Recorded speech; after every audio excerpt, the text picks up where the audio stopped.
Yeah, it's IQAhmath. I acquire first name. We're gonna get into this covenant, man, the blood covenant, contractual agreement the Israelites made with the Most High. Exodus 24, 3 through 8. Check it out yourself. See your end of the bargain with the Most High. Yo. The Most High showed us love, we showed it back in blood. He set us above all nations. Without hesitation, we took the occupation, not knowing what we was facing, a life and death situation. Feel the joy and elation, through faith and patience. Wield my shield against Satan, embrace the real bro. I get a taste of the steel toe. Nighty night on the pillow. Amalekites are as fake as dildos, and honey's checking out my billfold. But I'm broken, busted, especially when I start to discuss it. The way my people trusting in oppression is straight disgusting. Plant seeds and watch them take root. Get these shoulders popping in the city like it's Beirut. Now get down and grab a share plow, get to working. Government's telling lies and straight jerking. Church ain't working, money's hurting, and Satan's lurking. And what's the answer? These niggas acting like babies, need to change their pampers. Stop the dirty laundry, close the hamper. Open the word and get fed. I'm dead to the world, bring the truth to light, and let's get these sheep and herds. Let's get these sheep, y'all. Come on. We live in a world of lies, corrupt cops and government. Only problem is you loving it. Enter the zone where the loss is prevalent, and don't be hesitant. Recognize the contract, the blood covenant. We live in a world of lies, corrupt cops and government. Only problem is you loving it. Enter the zone where the loss is prevalent, and don't be hesitant. Recognize the contract, the blood covenant. I'm back with a vengeance. Take your spleen and appendix and leave the rest for forensics. The work is splendid. My double-edged blade is my apprentice, and don't get split. Keep it holy with the military etiquette. In a land of confusion, we go through persecution, looking for restitution, popping shots at each other and needle shooting, and we think the solution is looting. Religion equals mind pollution, rolling us off, flossing and cruising on the Sabbath to get you a bruising. And don't get hurt, stop below at the curve at Lamert, and listen to us. The covenant, 24th chapter Exodus, ash to ashes and dust to dust, in the realm where the heathen get crushed, from the new to the old veterans. Now who you claim that you better than? There's no touching the kid, let's craft the Teflon lettering. It's the covenant, let's go. We live in a world of lies, corrupt cops and government. Only problem is you loving it. Enter the zone where the loss is prevalent, and don't be hesitant. Recognize the contract, the blood covenant. We live in a world of lies, corrupt cops and government. Only problem is you loving it. Enter the zone where the loss is prevalent, and don't be hesitant. Recognize the contract, the blood covenant.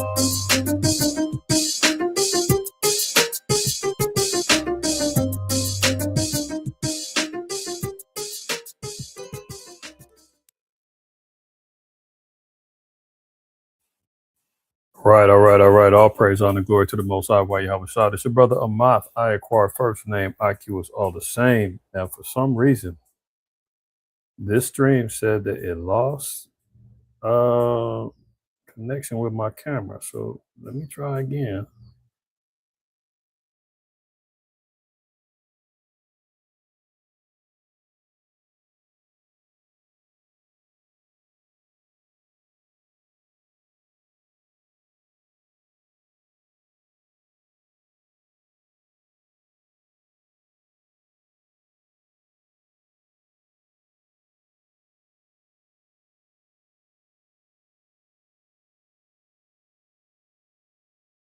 As per usual, Satan comes on in immediately and decides to disrupt the stream. I'm trying to figure out what's going on, why my camera is not working. If it doesn't work, no problem. We're going to ride out either way. Y'all ain't got to see me. You got to see what I got to present today. Let's try it again.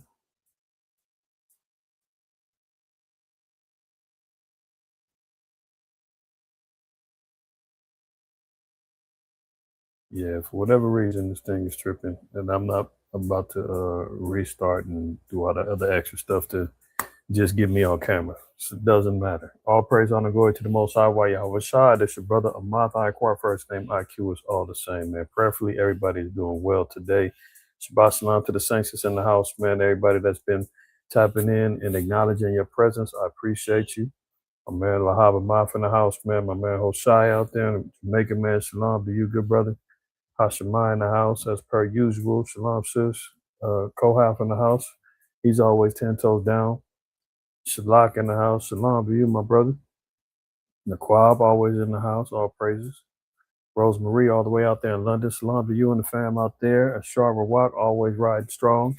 Shalom to you and anybody and everybody else is going to be tapping in slowly but surely, man. Come on in. Don't be scared. Don't be scared. And we got to take a stance at some point in time, man. You better stand up for something or die for nothing. You dig what I'm saying? All right, look. Your man, Agent Orange, is back on the rampage, acting a complete donkey. Complete donkey, right? Agent Orange, man, the head orangutan in charge, man, Orange Bang, Agent, whatever you want to call it. Based upon intelligence that he gets from the small hat GMOs, and you know they always tell the truth.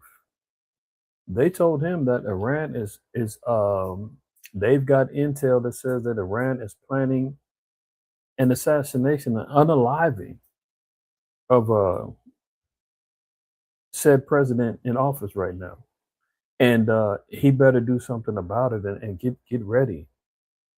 They've been running that narrative for a little while now, right? Didn't they say that the first couple of attempts on his livelihood was Iranian based?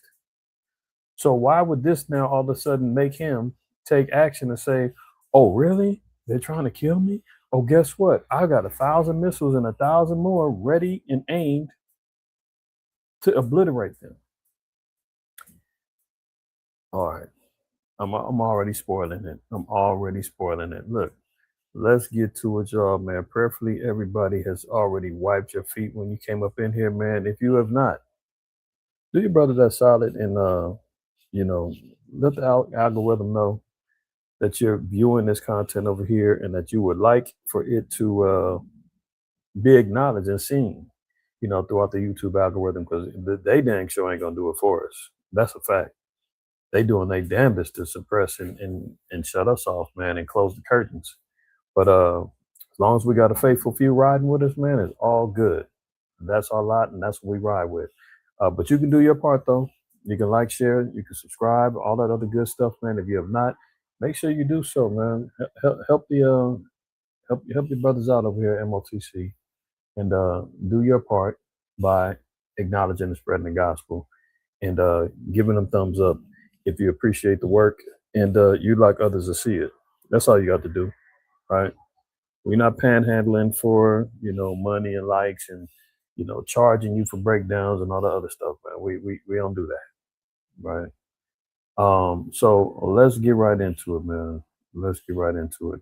I'm gonna share my screen and I'm gonna try to be efficient as possible today. I always say that, and the spirit goes on the rampage. But here we go. Okay, so check this out, man. Fears erupt over Iran's desire to unalive Agent Orange.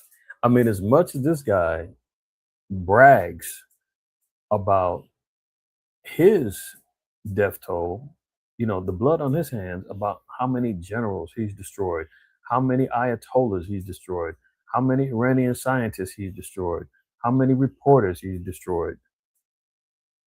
Should we be surprised that the oppositionist says, hey, well, if it's death to us, it's death to y'all, the great Satan? Now all of a sudden, fear erupts. He got paranoid and had to switch planes, traveling from Turkey, I believe, last week, as he was heading to one of them particular summits. I forgot which one it was. But in fear of his life, he thought maybe, they were going to have a bomb on the plane or something like that. He pulled the okey doke, man, and switched up off of the Qatari plane and, dipped out in a whole nother, plane. Now all of a sudden he's scared for his life because the GMO small hats told him so. Okay, so check this out. A reported new threat by Iran to assassinate President Trump served as a reminder this week of the risk that the hardline Tehran regime poses to him, especially as a tenuous ceasefire between the U.S. and Iran breaks down and hostilities have resumed. Why are the Mockingbird media, why is the Ministry of Truth still talking about that there's a ceasefire on deck? Has anybody seen a stoppage of firing at all? Has there been a ceasing of firing? All we've been hearing about is retaliatory strikes here. Oh, Iran bombs this. America bombs that. Like, even post this supposed ceasefire, but they're still trying to tell the public, oh man, Agent Orange is still a man of peace. He's not a forever war guy. They're calling it a conflict, not a war, because as soon as he declares it as a war and he didn't get approval from Congress, he's in trouble. He's in trouble. So they have to play these games, man. White lies. Oh, it's not a war. It's a conflict. Oh, it's not a war. It's a disagreement. Oh, it's not a war. It's what other words are they using? So some foolishness, man. So they play these word games, semantics, and now they run around here still playing semantics with a quote unquote ceasefire. But here they go. They got reports. Reports surfaced this week that Israel, they wouldn't lie, would they? I mean, the people whose whole existence is based upon a lie? Are people claiming land is theirs a lie? Are people claiming that they don't, that they're the most hated in the earth a lie? Are people that deny that they have economic wealth and power and control over mass media, entertainment, governments, and control?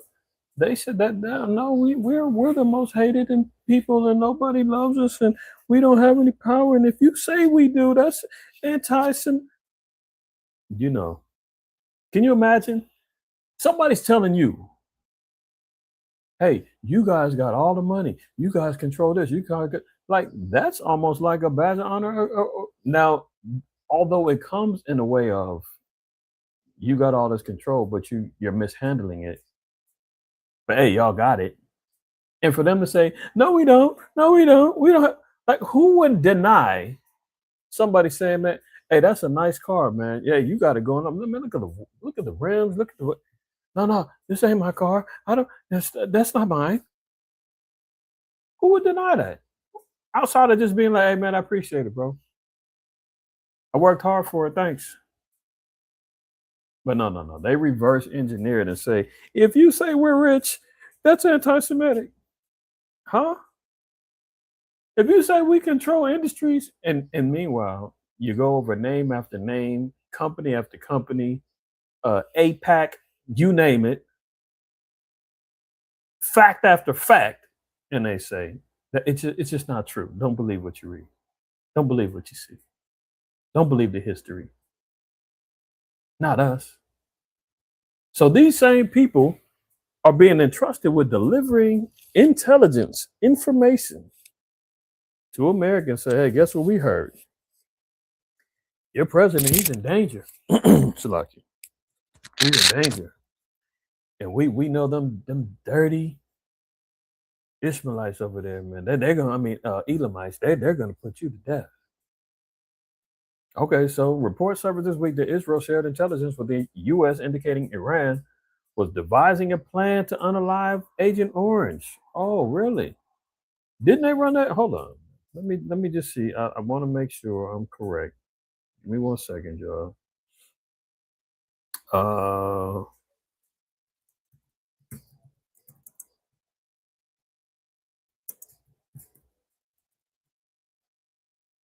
Let's see what this says.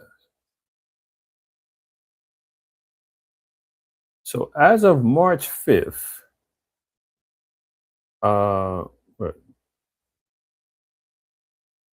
okay, let's even go back. January 14th of this year. There's a headline. Iran issues sickening assassination threat against Trump. Okay. Here's another one. Iran's reported assassination threat. When was this? Oh, okay, that's 710. We don't need that one. That's the same article I just got. Point is, look, Iran's 7-day deadline to unalive Trump. Look, March 9th. So as far as we can go back, earlier this year, is this news, y'all? Is this news? Now let me give you the inside scoop, as if I got it. Let me tell you something, man. Look, imagine this. Now I'm just putting this out there. We know how the GMO small hats crawl on their bellies and with their fangs out, love to nip and bite and poison and destroy people, set up scenarios to create and engage in wars, bad intelligence and lies in order to gain control over opposition, blackmail individuals to do their bidding. So imagine this, and I'm just saying, what if the GMO small hats are actually the ones that decide that they're going to carry out an assassination of Agent Orange and blame Iran? Dig what I'm saying? Iran, we've been hearing this for a long time. Oh, we're going to get it. Who's putting this information out there? The same ones that put it out there could be the ones that actually do it because they've already set up a fall guy. You know, the small hats was connected to 9/11, but guess who took the fall? Oh, okay. I'm being too controversial. Let me be quiet. Okay. So here's the intelligence coming from said people who can't be trusted, who are known to lie, who are known to skewer the facts, who are known to blackmail, who are known to put people under their thumb to do their bidding. Because overall, who's got a greater interest in the Middle East settlements? You heard of the Greater Israel Project? Oh, you have. Okay. The Ben Gurion Project in the canal? Yeah. Jared Kushner. What nationality? I mean, what ethnicity does he claim to be? You heard of him? Jared Kushner? Agent Orange's son-in-law, the guy that rides with him. He's got investments in Steve Witkoff and all these guys.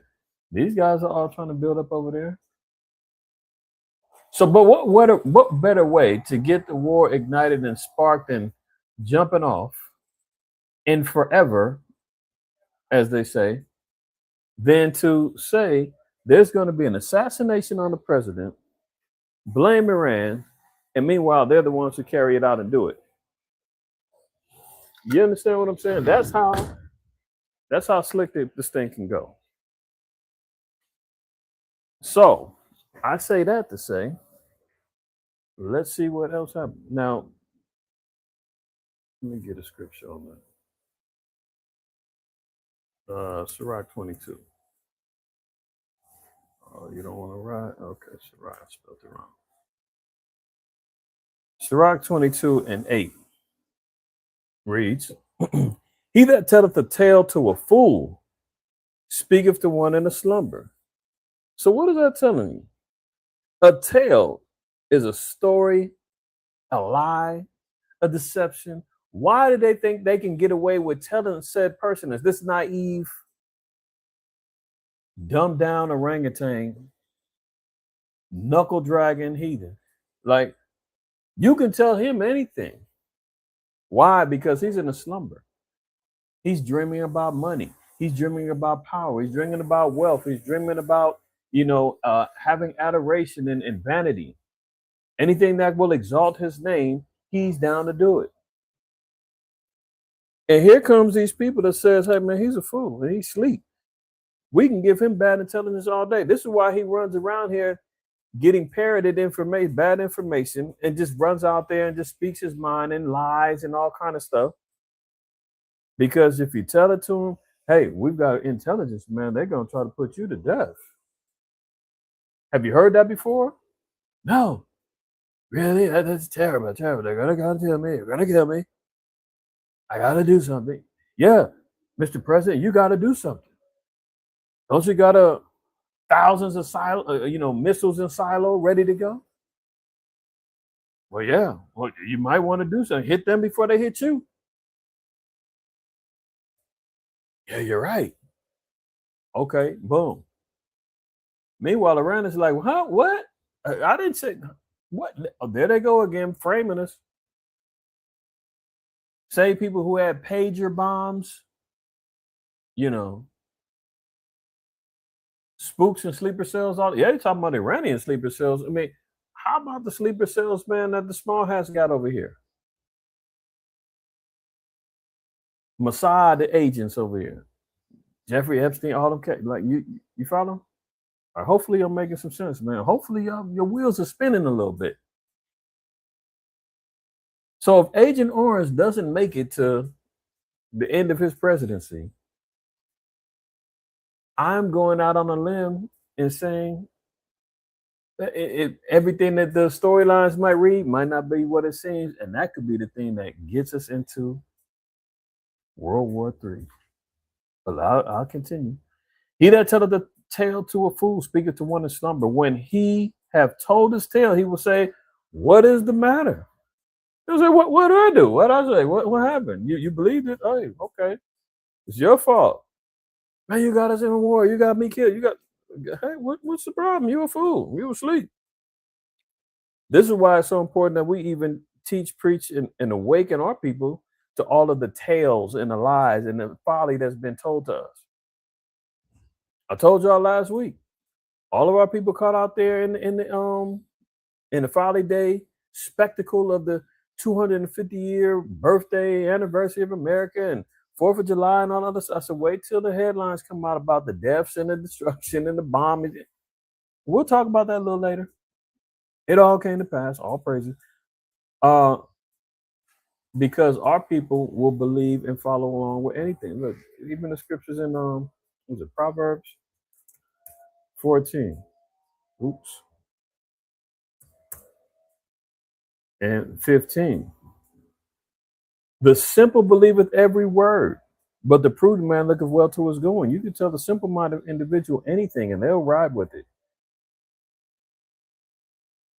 You tell our people, man, yeah, Christ is white. Oh, Christ is white. Okay, cool. No, but the Bible said he's black. What? No, they told me it's white. I saw the pictures. I've seen the guy. No, you guys are wrong. You're going to believe every word? Okay. January 1st is the beginning of a new year. Meanwhile, it's snowing, blizzarding. You've been shut down, schools closed, and you're saying, yeah, but they told me it's the new year. Everything's new right now. Hey, brother, sister, we're in the dead of winter, man. What's new? Do you see new trees, new plants, new vegetation? No, you don't? Oh, okay. Maybe it's not the new year. Maybe things have not reset.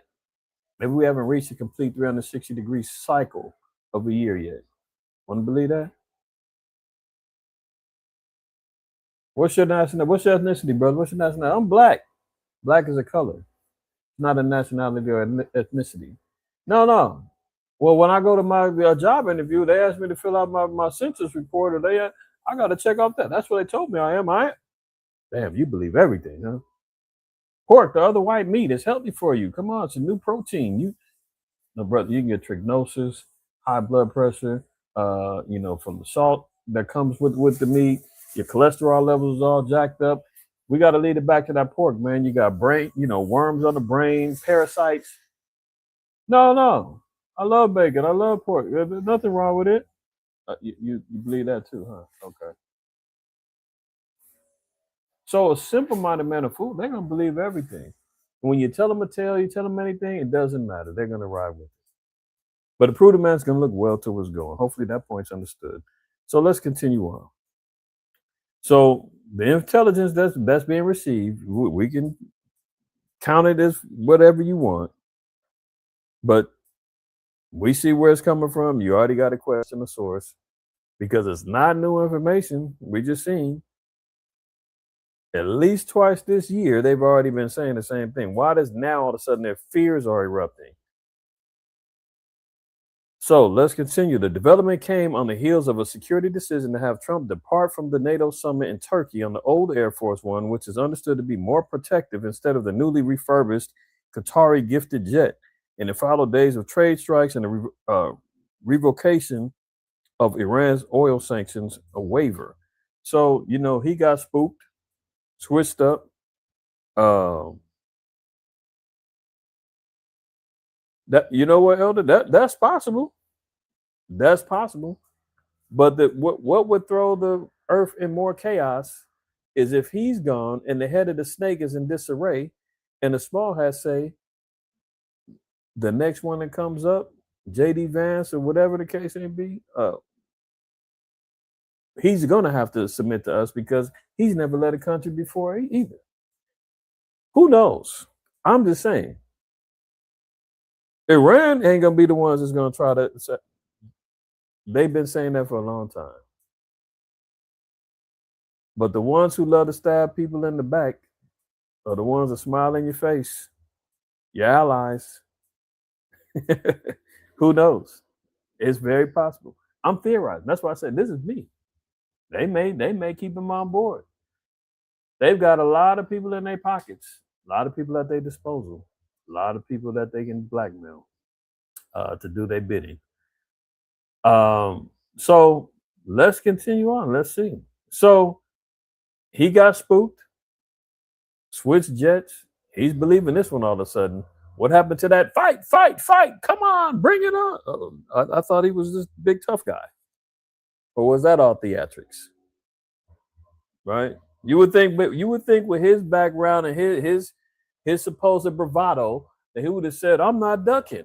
If they try to hit us in the Qatari jet, then so be it. I'm going out as a martyr. No, this go around, he's scared. But let's see. All right, so here you go. On his Truth Social post that he did yesterday, 1,000 missiles are locked and loaded and aimed at the Islamic Republic of Iran, with thousands of more to immediately follow. Hold on 1 second, John. Give me one second.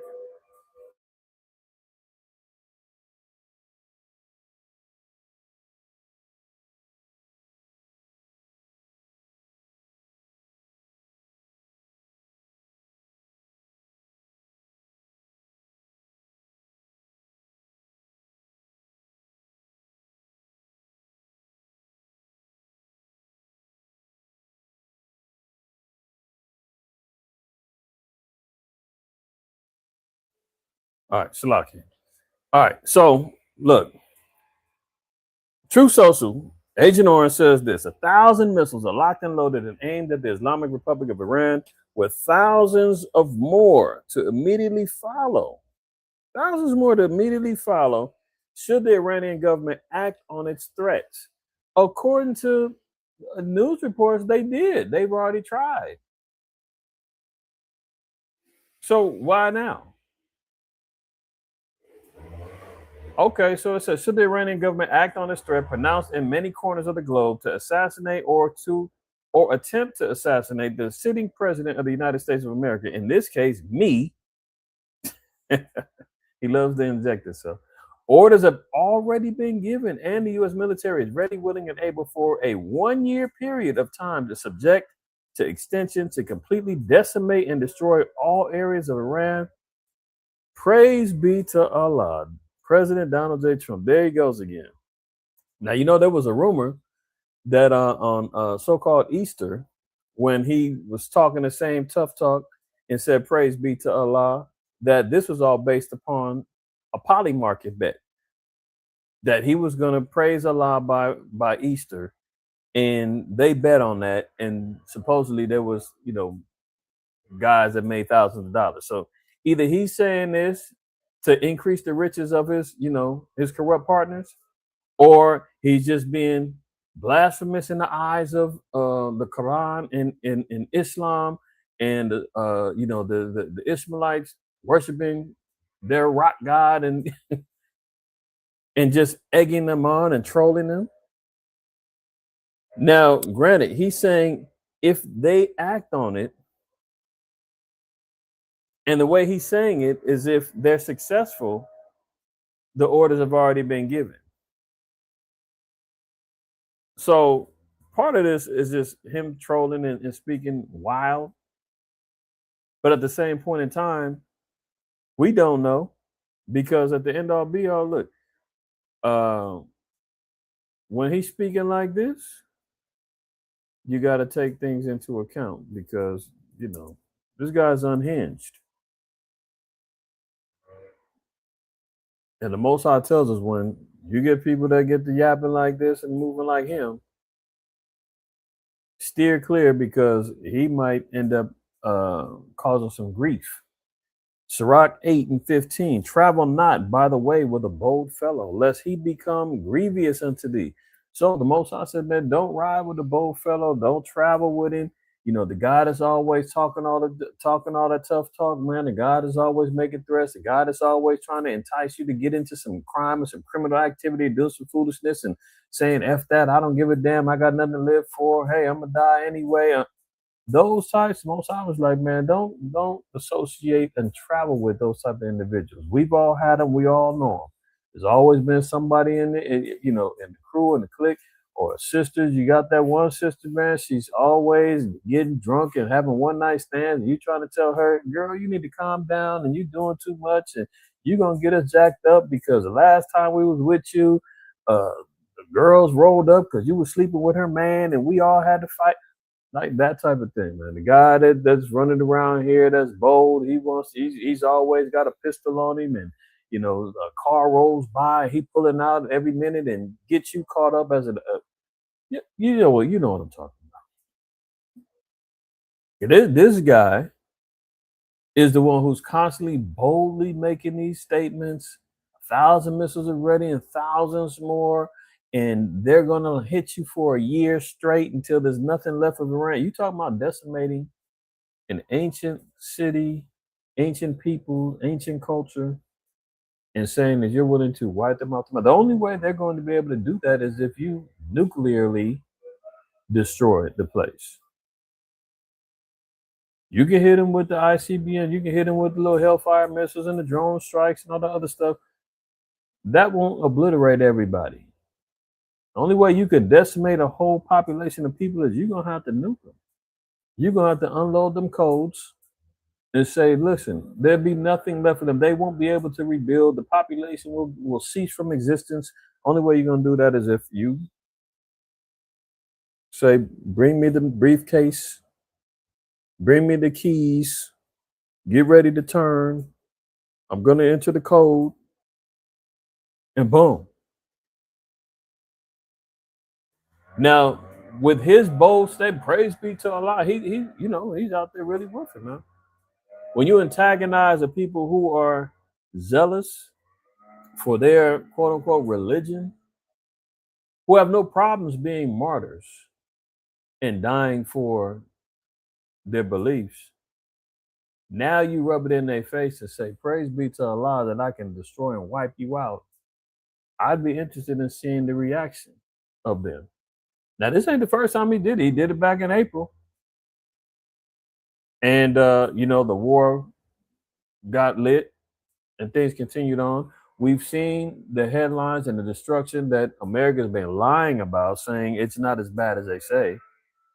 We're over here winning. We've destroyed everything. And then when you go back and you see complete destruction of U.S. bases being destroyed, when you see all of the carnage that's been happening, you're like, hold on, you said that this was happening to them, not us.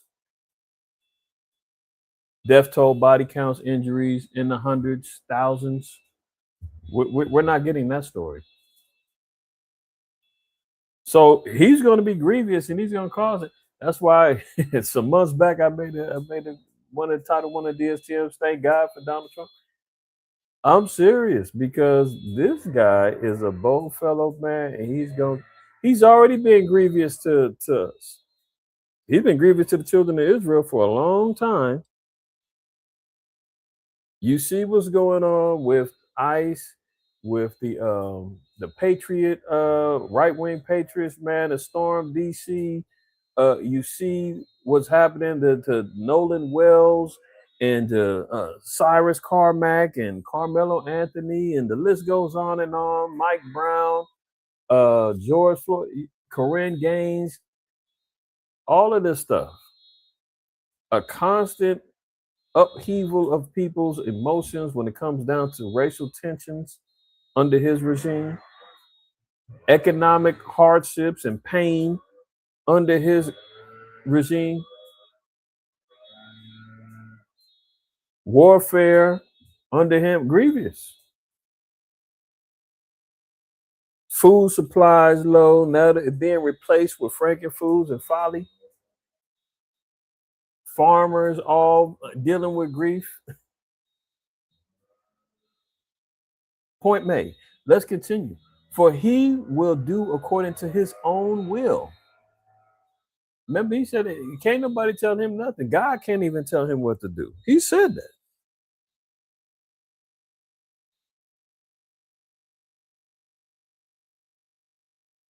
So, for he will do according to his own will, and thou shalt perish with him through his folly. That's why when we always talk about America is going to be destroyed, he's leading the charge to get this place judged and destroyed.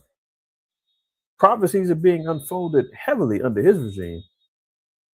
Slow Biden had his run too. All these Edomites, man, as sitting in power, they're all fulfilling their roles. And they're all bringing more charges, more destruction, more judgment to America. And the Most High is taking full account. And these puppets that he's using, the Most High, because remember, the Most High said he puts the kings in position. Daniel 2:21. Sirach 10. The Most High said, I'm putting them in there so that they can use their boldness, their pride, their character flaws, and everything else to bring forth judgment of America. They're being utilized as such. And they're going to mess around and bring destruction to all those that ride the coattails and love to have it so. Let me get one more in chapter 9. A man of an ill tongue is dangerous in the city. This verse 18. A man of an ill tongue is dangerous in the city. So we know this guy loves to live on the edge. Don't nobody with more madness than him. So sometimes I can't tell if he's trolling, if he's serious. Most of the time he's trolling because they always say Trump always chickens out. He's taco. But he has no problem just saying whatever. Man of an ill tongue is dangerous in the city, and he that is rash in his talk shall be hated. This is why you see the insurrection going on amongst the MAGA movement. They're turning on each other. They're cannibalizing each other, man. Because this is what he's becoming more hated because he lied. None of his promises he came clean on. And that's what it is, right? So let's continue. Let me let you. We said it, but let him say it now. Ceasefire over. Is the ceasefire done? Is the MOU dead? Is the ceasefire done? That reporter, man, she's turned up. She yelling and it's like, good Lord, honey, calm down.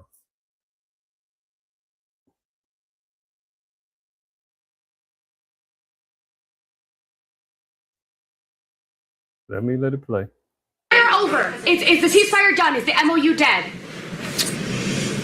It's a very interesting question. To me, I think it's over. I don't want to deal with them anymore. They're scum. You know what scum is? They're scum. They're sick people. They're led by sick people. And they're vicious, violent people. And if they had a nuclear weapon, they'd use it. He said the scum and sick people, and he's talking about, hold on. He's talking about sick people. You know what scum is, and he's talking about innocent people that they've killed. Let's not forget about the over 100 schoolgirls that was killed on the orders of American and small hat bombings. Let's not forget about, under his authority, all of the refugee encampments that's been bombed. Let's look at the aftermath of what's going on over there in Gaza. Let's talk about the bombings that you did over there in Nigeria. Can we not forget about the destruction that you caused in Venezuela, the kidnapping? Can we not talk about the threats that you've done in regards to doing a regime change and destroying Cuba, Ecuador next, Colombia next, huh? Who's scum again? All right, let it go. Sorry, y'all. They're sick people. They're led by sick people. And they're vicious, violent people. And if they had a nuclear weapon, they'd use it. As far as I'm concerned, it's over. I'll speak to our negotiators. They want to negotiate. They're good people. Steve Witkoff, Jared Kushner. But they have to come back to me. As far as I'm concerned, it's just a waste of time dealing with them. They're liars. We make a deal. And if I make a deal with him, we have a deal. And he goes out, he talks. We make a deal. Everyone's agreed. No nuclear weapon. We make a deal. They go outside, talk to the press. They say, we never even talked about it. There's something wrong with them. They're cuckoo. As far as I'm concerned, it's over. Okay, so Agent Orange says there's something wrong with them. They make a deal. Is the ceasefire done? Is the MOU dead? Nobody speaks on it. They're liars. I mean, is he? We always say, every time he says something, it's really them. Let's look at this. How many peace treaties did America break with the Native Americans? He wants to talk about peace deals. Liars, huh? Okay. Hello? The U.S. government has broken hundreds of treaties. Over 370.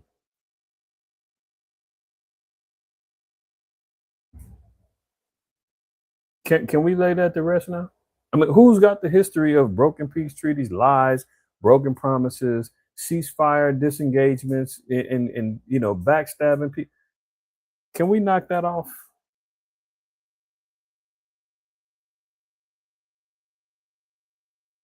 And now, he said the ceasefire is over as far as he's concerned.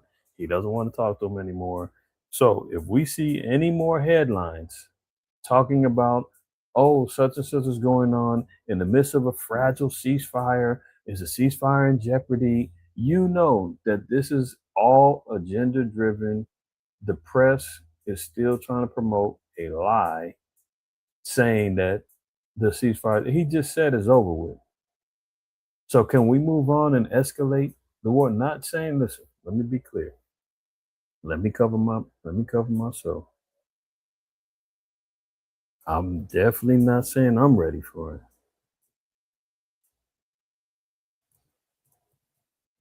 Let me look in, I believe it's in Amos. Yep, Amos 5. Amos 5:18. Woe unto you that desire the day of Yahweh. To what end is it for you? The day of Yahweh is darkness and not light. Best believe, I'm not looking forward to turning the lights off, but let the will of the Most High be done, man. Well, he said when the arrow's been shot from the archer, who could turn it away? I'm not saying, hey, slow it down, stop it. I'm saying, hey, if this is the way that the prophecies is unfolding, then let the prophecies and the glory of the Most High be seen and shown to the world. Because when it's all said and done, we've been saying all along, hey, you can't trust your enemy. Hey, when he's speaking fair, don't believe him. Oh, peace treaty here. Well, how long? It was 2 weeks ago. They was running around talking about war is over. Ceasefire. Trump did it. Now what happened? And we've been saying all along, don't trust that. That ain't it. There ain't no ceasefire. No, the war's not over. Let's stop it. Every time. But the Israelites, hey, those guys are crazy. Those guys don't know what they're talking about. Those guys misinterpret the scriptures. Those guys are a hate group. But only thing we're trying to do is enlighten our people and tell you, hey, man, you better repent before it's too late. With a focused message to a particular people, as the Bible tells us to do so. But no, you don't want to hear it. Let's get back over here. Iran hits U.S. military bases and retaliatory strikes. So we know that there's been a back and forth going on. Okay. U.S. hit Iran, vice versa. Iran hits back. So clearly, there's been some bombing of ships. Iran's they hit some ships trying to creep through the Strait of Hormuz, thinking that America then gave them the pass and said, "Hey, America said we can." Iran's like, "America don't run this. You better get your ass back," and told them multiple times. No, America said it's good. Okay, the simple believe with every word. Blast, get the hidden. And now America got to jump in and say, okay, well, we got to retaliate, bomb them back. So things is back lit again. Okay? Continuing on. Actually, has it ever stopped? I ain't going to say again. Has it ever stopped? No. Breaking. Iran war takes terrifying turn as missiles bombard a nuclear plant and flights are thrown into chaos.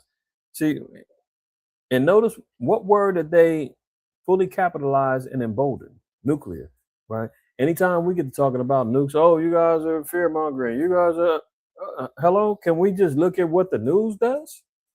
We get to talking about ICBM missiles. We get to talking about elements melting with fervent heat. We get to talking about bombs and oh, you guys are doing too much. No way. Okay. Let's look at Psalms 58. We're gonna read 3. Let's start at 3. We'll read down some. All right. So it mentions the wicked. Now, there is no nation more wicked than the sons of Edom, daughters of Edom, right? He says that Agent Orange says that Iran are liars. I would beg to differ and say that Esau has a greater reputation for lying than any other nation on the earth. Any. Okay, so you look. John 8, and I've done a lesson on this too. And 44. Now I know the popular understanding is amongst Israelites, and I won't say that there was not Israelites amongst this group of Pharisees that were there. But I would contend that much of what was being addressed to said individual, the Pharisees that was there, was some Edomites in the midst. Remember, even amongst Herod, they were converting Edomites. Remember, Herod said he was king of the Jews. Going all the way back to John Hyrcanus, him conquering the Edomites, forcing them to convert. In earlier chapters, you hear about the gospel being preached and spread in the land of Idumea, and them being forced to switch up or face death. So in other words, I'm saying that this addressing is part of the reason why we acknowledge and say one of the precepts, this is not all of them, but one of the reasons that we say Esau is of his father the devil, the manifestation, an agent of Satan. And I know they got black devils too. Absolutely. That's why I said there's some amongst in the same group with Jakes too. There's definitely black devils too. We don't discriminate when one is being a deceiver. But look at the track record. John 8:44. Ye are of your father the devil, and the lust of your fathers ye will do. He was a murderer from the beginning and abode not in the truth. Their destiny is not to abide or stay in the truth. Because there is no truth in him. It is not in him innately. The Spirit was given to the children of Israel to abide by, to adapt to, understanding the truth. The truth is what? Psalms 119, 142. Let's read that real quick. Having a moral code, having a civil code, a dietary code,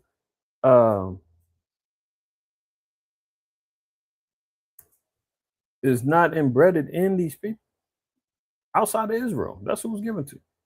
Psalm 119, 142. Thy righteousness and the everlasting righteousness, and thy law is the truth. So it says there's no truth in it. There's no moral code, civil code, dietary code, ceremonial code that he will stick by and live by.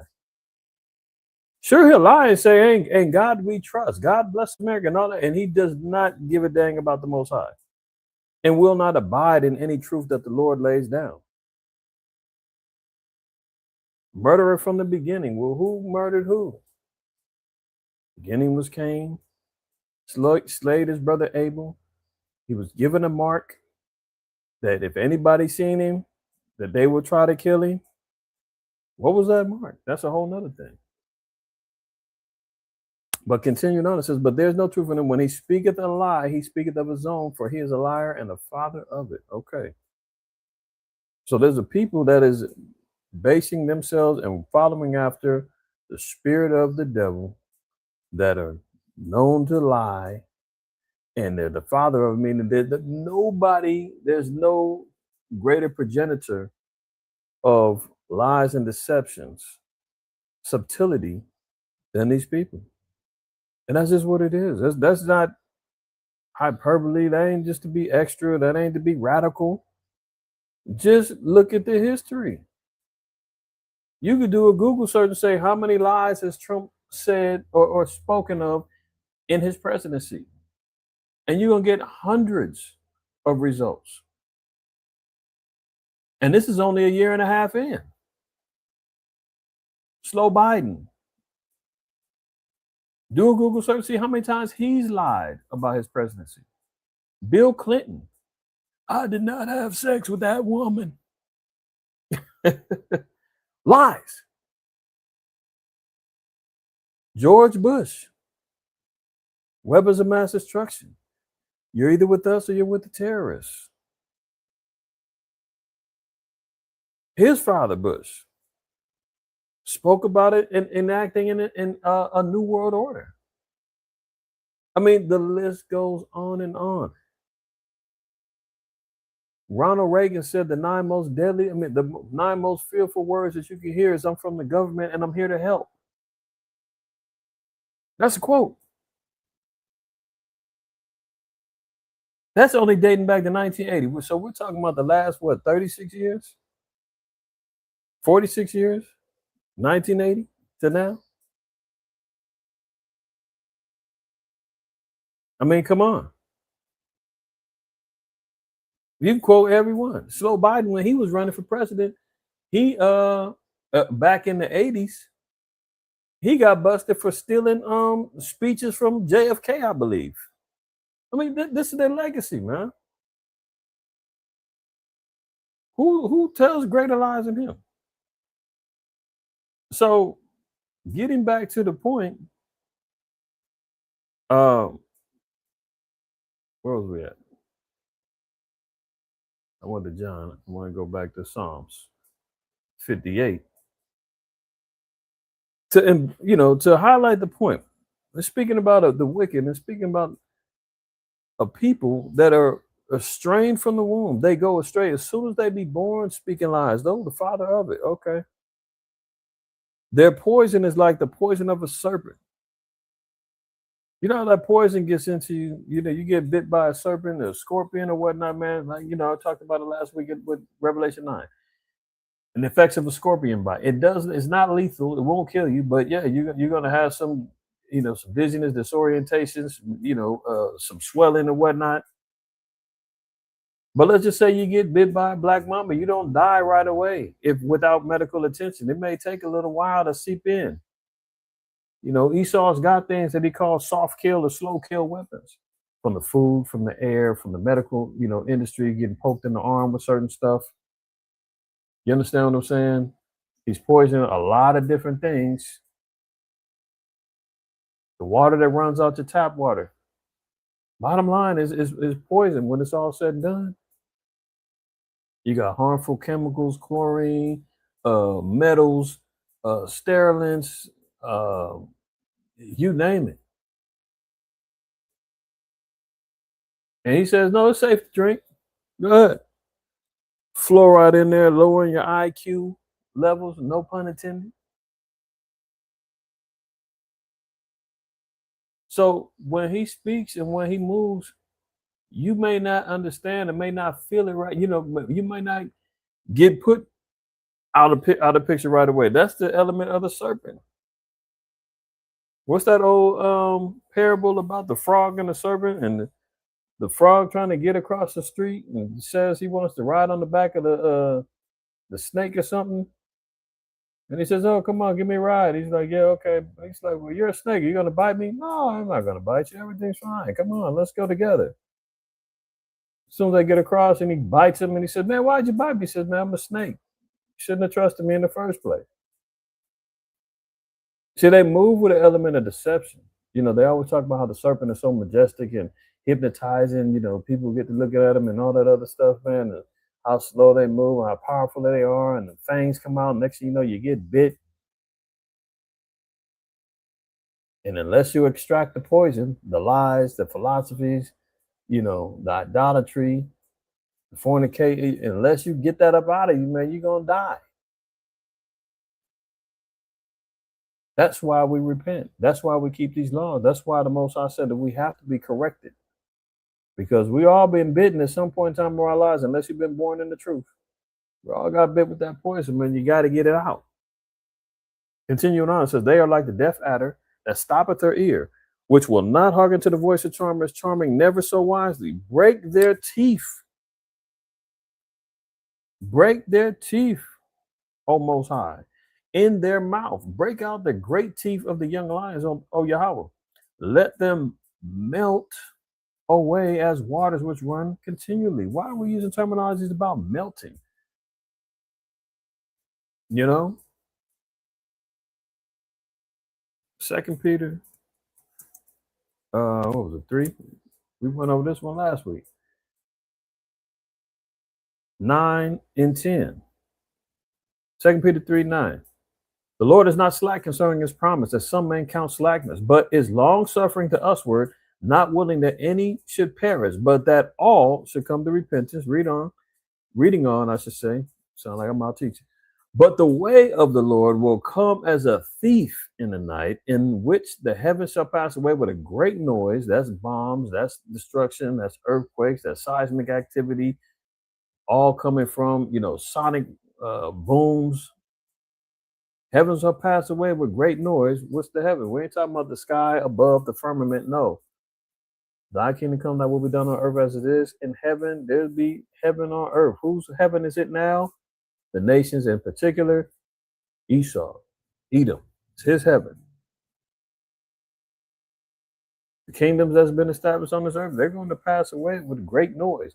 And the elements shall melt with fervent heat. The earth also and the works that are therein shall be burned up. So the earth is going to experience a purging by fire. That was one of the promises that the Most High made via the covenant, that he would not destroy the earth any longer by water, but by fire will he purge the earth again. All right. Now back to Psalms, it says, let them melt away as waters which run continually. Can you imagine? That's like a volcano that's constantly oozing out molten lava and magma all over the place. He said, man, let the wicked be like that, man.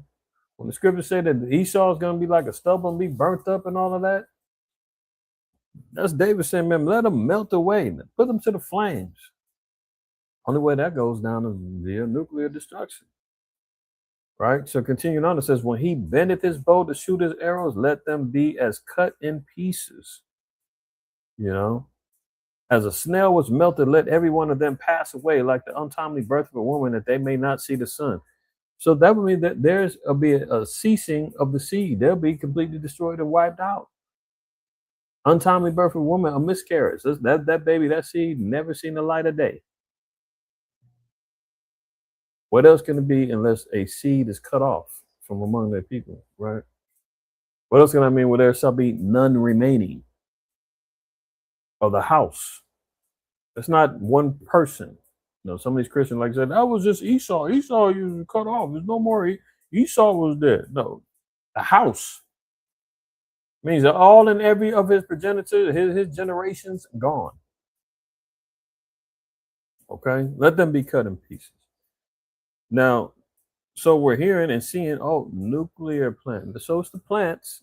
So if they hit nuclear plants, so they're trying to cut down infrastructure uh, for nuclear power or whatnot, right?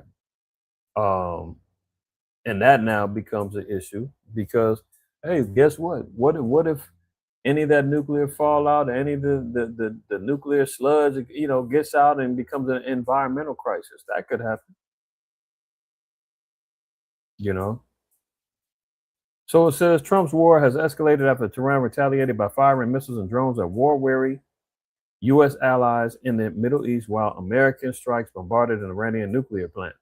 A day after the president declared the ceasefire over and struck more than 170 regime targets, Kuwait and Bahrain faced fresh Iranian attacks on Thursday morning. So Iran is striking Kuwait, Bahrain, Qatar. He's hitting up all the ally states around there where they got U.S. bases and U.S. Facilities. They don't have what it takes to hit America. They got to pass that baton over to the big boys, China, Russia, you know. And once Iran gets the capabilities and the silos and everything else to be able to launch the nukes that they got, oh yeah, then it's gonna really be on, you know. But until then, they got to hit what's closest to them, and that goes along with the prophecy regarding things being set off in the Middle East, in judgment via the Valley of Jehoshaphat, etc. So things are going to escalate and being over there for sure. Continuing on, it says the U.S. launches new strikes in Iran, revokes oil sales and permit after 3 ships were attacked. So that's a continuation of what we've already been talking about. Now here's something else. Now last week we talked about the possibility of Russia threatening Poland, which is a neighboring country of Ukraine, and testing their chin a little bit. And NATO was on edge, like, uh-oh, what's this mean for us? So it says tensions escalate between Russia and NATO's European members. Moscow has directed extra hostility towards countries that have strongly supported Ukraine and praise at President Trump. So look there. Line has been drawn. They said that they got problems with anybody who's supporting Ukraine and anybody that praises Agent Orange. Tensions between Russia and other European nations have grown as NATO leaders convened for the summit in Turkey, with the Kremlin directing extra, read all about it, extra hostility at countries that back Ukraine in the war with Russia, while showering positive words on President Trump. Some European NATO members, that maybe I read that wrong, the way they write these damn articles, they saying that Russia is praising Trump and going at NATO. Well, maybe that makes sense now. I was reading it wrong when I read it earlier. Because Trump has been riding against NATO for a hot minute now. So, Russia's over here playing the enemy of my enemy is my friend, egging NATO into believing that they can't count on America for help. We're giving praise to Trump because he's been on the attack of NATO. Some European NATO members that stridently support Ukraine, like Finland and the Baltic nations of Lithuania, Latvia, and Estonia, feel particularly insecure, worried that the United States under Mr. Trump might not come to their aid in the event of a Russian attack. So, Putin's like, man, if I decide to wipe you little dudes out, you can't run the big brother. He's already told you. His hands is full. NATO needs to up their the defense spending. Well, I'm tired of giving y'all handouts. You didn't want to help me when it came down to the Strait of Hormuz and me trying to get this oil. So he's giving them stark reminders that he can step on them at any time, and you can't run to daddy for help. Interesting. Continuing on. China and Russia to hold an annual joint naval drill. So here they go, coming together. And that's, I've always said via the scriptures that you're always going to see these two hanging out. Esau and Moab, right? Right. So looking back real quick at Jeremiah 25, this is all the nations that the Most High said He's going to pour out the wrath of it, indignation, and they're going to drink the wine of the fornication, and so forth. I mean, the wine of the wrath of the Most High in Jeremiah the 25th chapter. Now, notice who it always says is right side by side, and even geographically, their land masses were close to each other. So they've always, had a close relationship. When it comes down to it. Look, so here we go with Jeremiah 25:21. Edom and Moab and the children of Ammon. So they're all together, right? When you're looking at particular judgments that's going to happen. And it's always a key figure to know that they're always going to be close. Always been close together, man. There's always been a history. So when we see Russia and China together, it's not no coincidence, because in ancient times and through the spirit, they've always been hanging out. They've always had allegiances. Let's look at Ezekiel 25,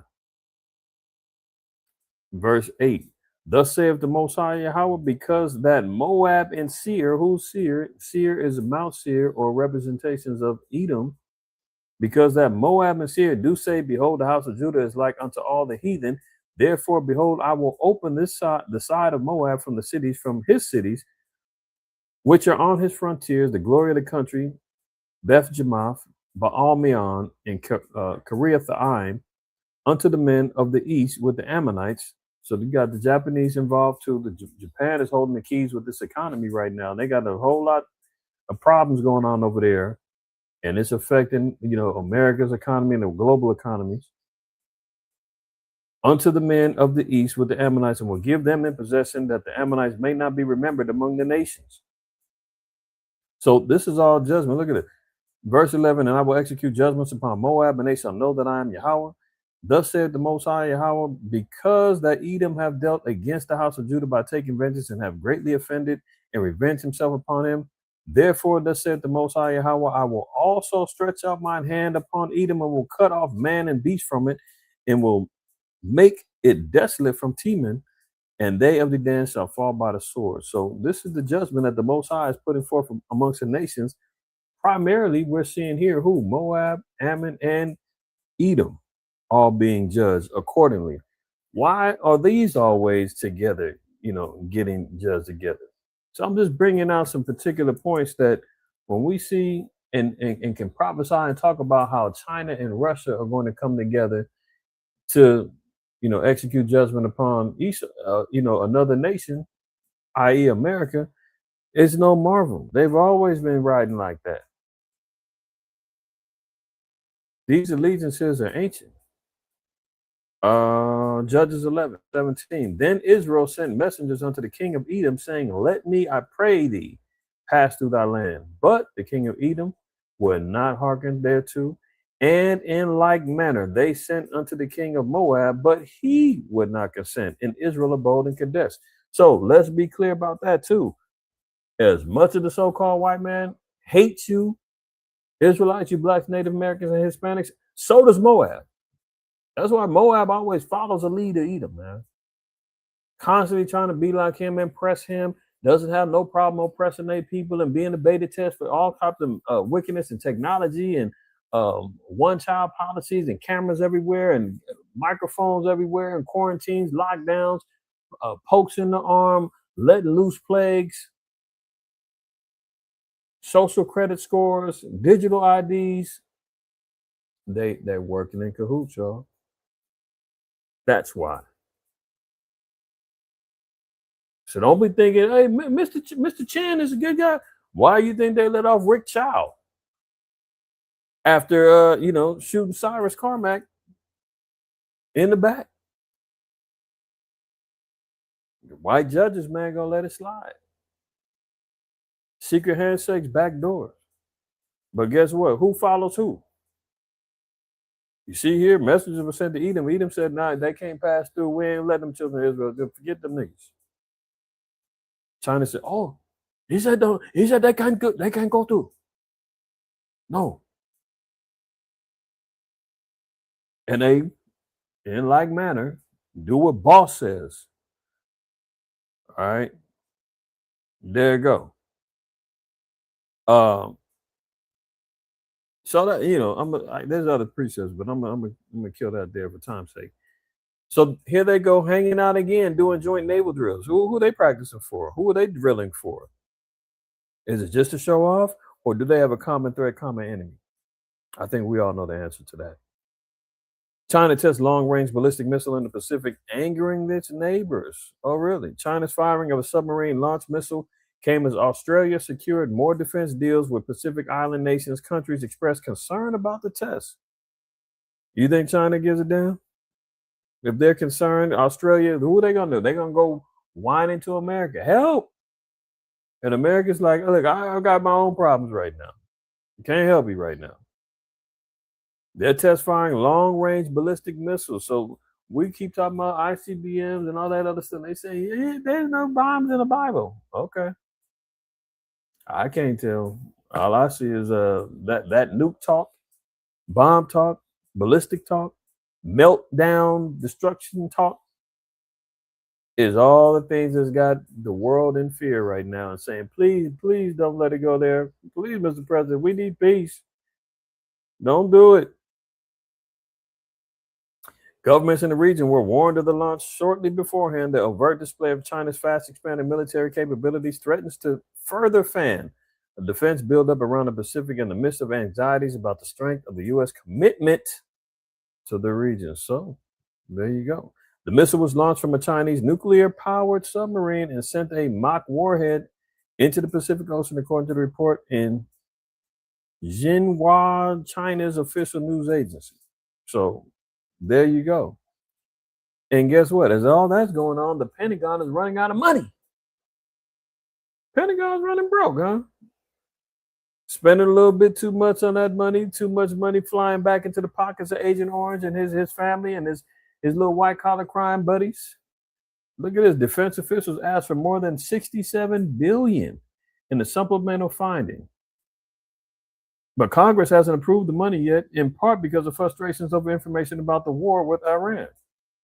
The Defense Department was funded with a budget of nearly $1 trillion, but is running out of cash, according to 3 U.S. officials, a former defense official, outside experts, and 2 congressional staff members. America's going broke.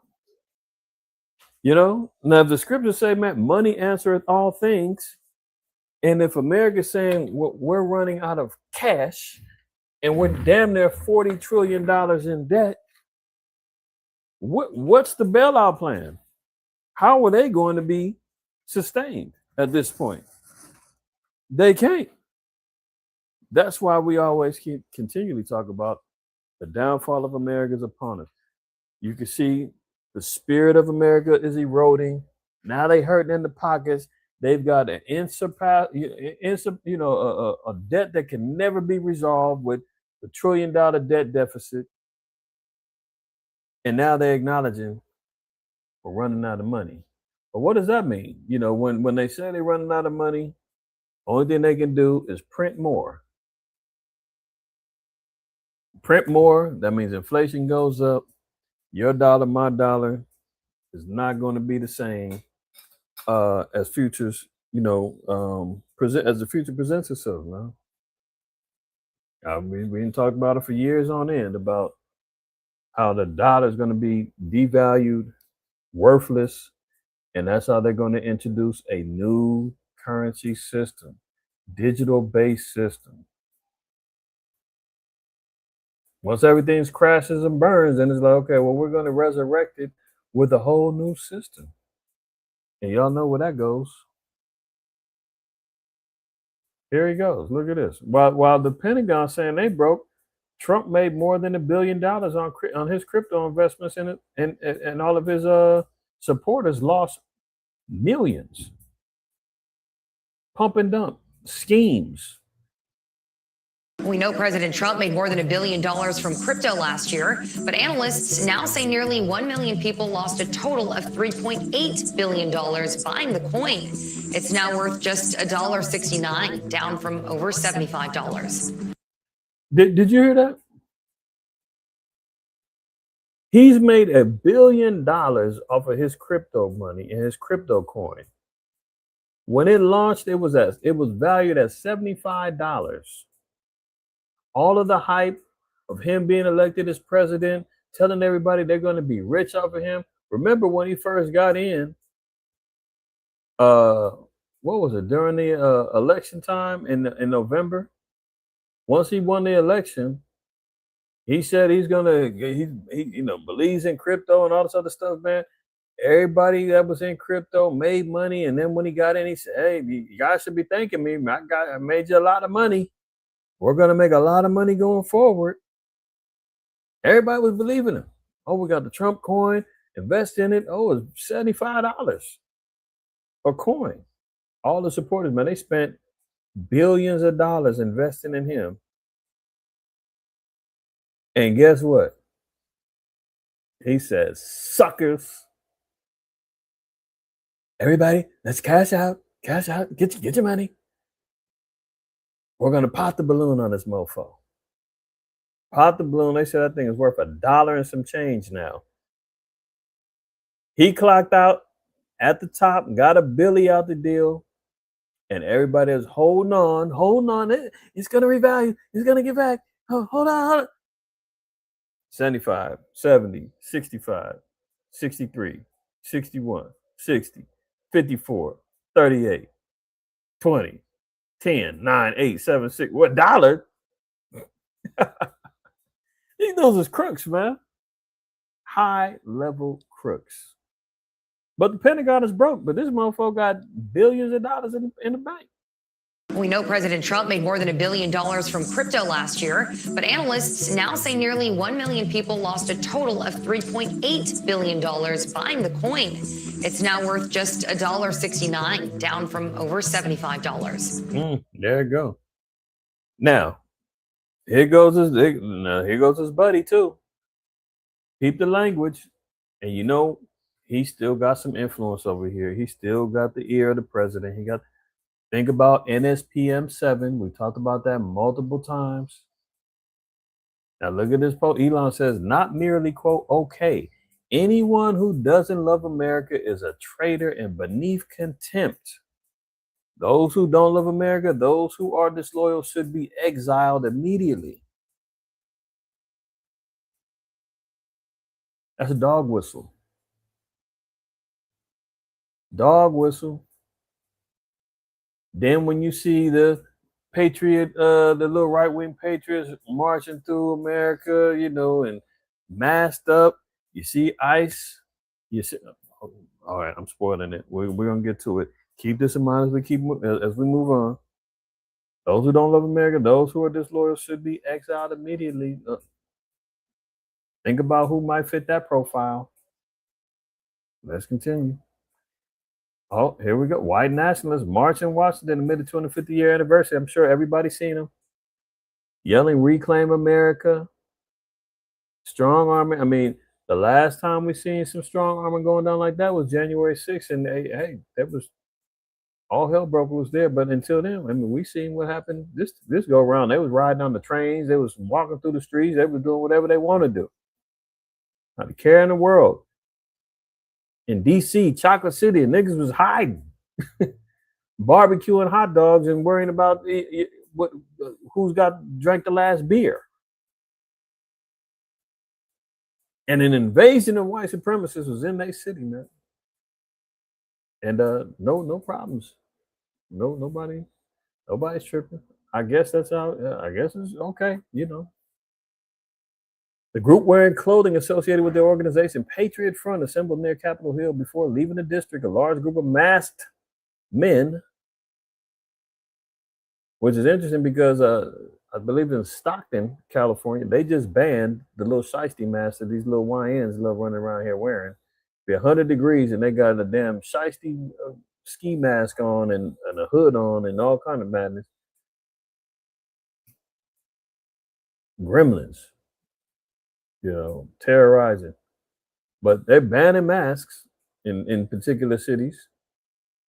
White men can run around with masks and terrorizing and marching through cities and riding trains and intimidating and no problems. So a large group of masked men wearing the markings of a well-known white nationalist group marched with flags and chanted "Reclaim America" in Washington on Saturday morning as the capital city prepared for the main event celebrating the United States 250th year birthday. You know, that's why when I said a few weeks ago, man, when Trump had that little slush fund, man, that billion dollars and some change, and he said he was going to pay restitution to the January 6th rioters. They are acknowledging that they can be and will be rewarded for their activities and their terror that they can reign through these cities, that they can get off for committing heinous crimes against blacks and Hispanics, that there'll be no consequence for them doing, dirt and asserting themselves out here. And they out here strong. So we saw that. Now, outside of that, and I got some other things on that later, but we got to look at the economy too. We seen Volkswagen said they laying off 100,000 people. Porsche now says 4,000 jobs is getting chopped. So Germany, their economy is going to be hitting the skids real fast as far as individuals out there with the elimination of these high profile car lines. For us it's like, shit, I can't afford a Porsche. It don't mean nothing to me.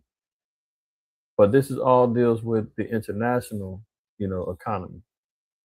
4,000 jobs in Germany gone. 100,000 Volkswagen based out of Germany gone, with 20-something thousand over here as well. Quite possibly going to be affected from that with the VW plant, I think down there in Tennessee, I think they are. Microsoft laying off 4,800 employees, including 600 in Washington. Remember some years back, it was like, man, you better get into tech, get in these computers, man. That's the future. Everybody was saying, man, I got to get into tech, man. Telling our kids, hey, go to school, learn coding, learn this. And they the first ones on the chopping block, man. Ain't that some stuff? Cold game, man. Yeah. Forget about all that other stuff, man. You gotta get into the computers, man. That's where it's at, man. That's where the money gonna be. And they were creating the Frankensteins that was gonna replace their jobs, replace their industries, and nobody knew it.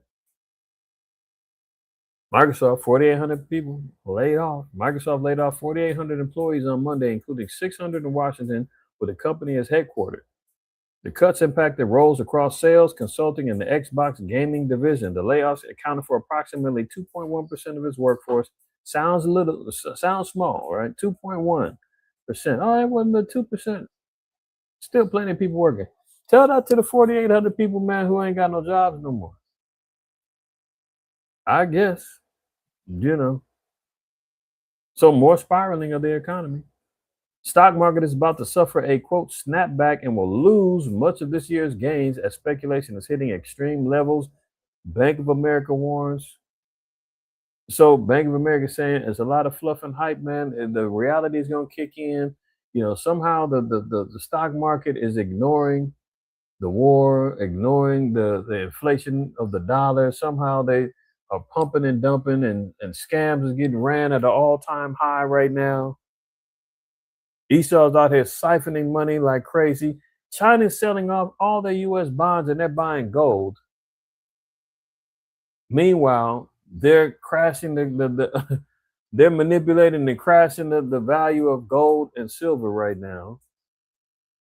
Yeah, the crypto is getting smashed down. Everything's suffering except for the stock market. That's how you know this thing is rigged. Esau's out here betting on the war, making all kind of damn money, man. They're pumping and dumping everything that they can. And now B of A is saying, hey, you know what? We're just going to come clean. All the good times is going to end pretty soon. Speculation is hitting extreme levels. There's going to be a massive crash sooner or later. We're going to see. But, people got the good times rolling right now, but as far as the stocks market are concerned, if you're investing in anything else, everything else is getting smashed. But Bank of America is saying, hey, this whole little thing that the stock market, this game the stock market's running, it can't last. The bubble's gonna pop. One of the market's most reliable long-term indicators is flashing red. Optimists say AI justifies the lofty valuation, but a key tool suggests otherwise. The overvaluation of U.S. stocks has now surpassed the value that brought the stock market crashing down in 1929. Uh-oh. I did a lesson damn near 5 years ago, paralleling the roaring 20s, stock market crash and everything else to this next decade of 2020 to 2030. And if you saw it, you know where I was going with it. And now you're seeing similar headlines 6 years later, acknowledging what I was saying was going to go down. Overvalued stocks has now surpassed the level that brought the stock market crashing down in 1929. At a rating more than double that of their British and European counterparts and the highest since the peak of the dot-com bubble, the U.S. equities are in for a hairy decade. I can't remember what I named that lesson. If you haven't seen it, you got to double back on it. I don't remember what I named it. It's escaping me right now, but a lot of eerie similarities, even going back to the 1919 Spanish flu, 2019 we had COVID, so forth and so on. Everything I've lined up all those things, prophecy and everything else. I can't recall what I named it, but it's there somewhere. If you look in our archives, if you haven't seen it, I implore you to go check it out. So continuing on here, right? Dating back, I just grabbed a couple of headlines. And I said last weekend, when the smoke clears, no pun intended, you're going to see and read about the headlines of the carnage and the aftermath that happened after people out there commit themselves to the follies of 4th of July. Deadly 4th of July, at least 5 killed in shootings, explosions that leave dozens wounded across the country. That's one headline. Here's the second one. Families mourn 2 killed in the shooting at Compton in Compton on the 4th of July celebration. Boyle Heights, that's near East LA. Another 10 Tribe Cat, 21-year-old, he got shot in the head at a 4th of July party. That's just a little bit of the headlines from everybody following after and doing all this foolishness. We can't tell our people enough, man. Every time, and all of a sudden we're hating. Oh, and the damn church is saying you ain't got to follow the law no more. Guess what? A lot of our people wouldn't be getting shot in the head and getting hit with drive-by shootings and hands getting blown off and getting arrested and doing all that foolishness if they followed the law. Exodus 23:2 reads, "Thou shalt not follow a multitude to do evil." What's wrong with 4th of July? That's not evil. We just having family time and pop fireworks and watching the light show and eating hot dogs and hamburgers and steak and swine. What do you mean? I'm not gonna go there. Everybody knows. Everybody who's watching this, July 4th, 1776, we were still slaves, man. We was not so-called freed until 1865, and they say that was under the hands of Lincoln. And the truth of the matter is, Lincoln didn't even free the damn slaves either, man. We said that for years. The white man loves to pat himself on the back. If it wasn't for Lincoln, if it wasn't for a white man, you guys would still be slaves. No. You have over 200,000 Jakes fled from the South, man, and knocked on the doors and banged on the doors of the North and said, man, you better let us in or it's going to be a problem. I'm sick of this. And guess what? Some Republican, soft-hearted Republicans say, yeah, let them in. Unless you want to deal with these problems with these niggas, then you let them in. We're gonna have to let them, be liberated. Lincoln himself said he didn't want to do that. So let's knock that off. 1776, we were still slaves, fighting rebellions, getting lynch hung, burned, the whole nine, being castrated, lands being stolen from us, intimidated. Our people talking about, what's wrong with the fourth, man? Y'all just hating. Huh? Anyway, thou shalt not follow a multitude to do evil. So we don't embrace and follow after the masses. Remember, Christ even told us, wide is the gate that leads to destruction, narrow is the way that lead to life, and few there be that find it in Matthew 7:13. You following the crowd, you're going after what everybody else is going, you're probably going the wrong way. You got to go against the grain. You got to swim upstream like the salmon do when it's time for them to mate and breed. You got to go against the flow. You're going to be hated for doing so, but guess what? There's life at the end of that. There's liberation at the end of that. There's salvation at the end of that. So thou shalt not follow a multitude to do evil, neither shalt thou speak in a cause of decline after many rested judgments. So when it comes time for judgment and you have the ability to speak as a witness or what have you, you cannot say, I ain't, that ain't my business. You know the whole scenario. You know the story. You know what went down. You saw what happened. And you sit back and decline. The Most High said, no, you dead wrong for that. Get involved to bring justice. Thou shalt not follow a multitude to do evil. But yeah, guess what? Hey, our people love to do evil. So guess what? The Most High got to tap them on the back.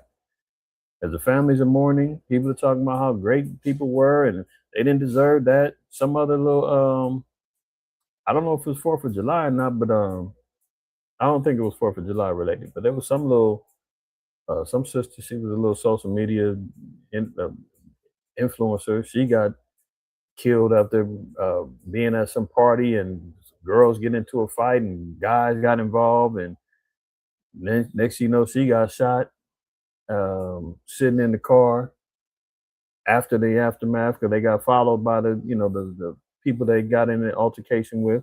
I mean, this is just the stuff that is damn near routine for Israelites, man. And if we just stay the hell out the damn clubs and these wicked ass parties on the Sabbath and things of that nature, a lot of our people will be having a whole lot more success in life and won't be worrying about candlelight vigils and GoFundMes and balloon releases and all. We ain't got to worry about all that stuff because we're doing what the Most High told us to do, staying away from this evil. Independence Day celebrations took a chaotic and dangerous turn in Newport Beach over the weekend. KTLA's Annie Rose Ramos joins us live with the details. Annie Rose, good morning. Hey, Frank, good morning to you. Yeah, police arrested just over 400 people when all was said and done. And it wasn't just teenagers, it was adults as well. After thousands of people flooded this area here, officers responding to reports of fighting, illegal fireworks, even looting here at the grocery store you see behind me, prompting a massive law enforcement response. Chaos in Newport Beach this 4th of July, all starting Saturday around 7 p.m., with reports coming in about large crowds lighting fireworks and fighting. You see the 10 tribe out there, man, all the little wild gremlins out there, man. And, they do these flash mob meetups. Now, what's so surprising to me, and this goes to show you, too, how they police particular areas. Newport Beach is an affluent area in California. I believe, no. Kobe Bryant, just to put a name on it. I can't remember if Kobe Bryant lived in Seal Beach or Newport Beach. I believe it was Newport Beach. So when you're just thinking about the wealth that's down there, NBA player, that's who's living down there, right? But they had this big, they little 4th of July light show, all that foolishness is going on.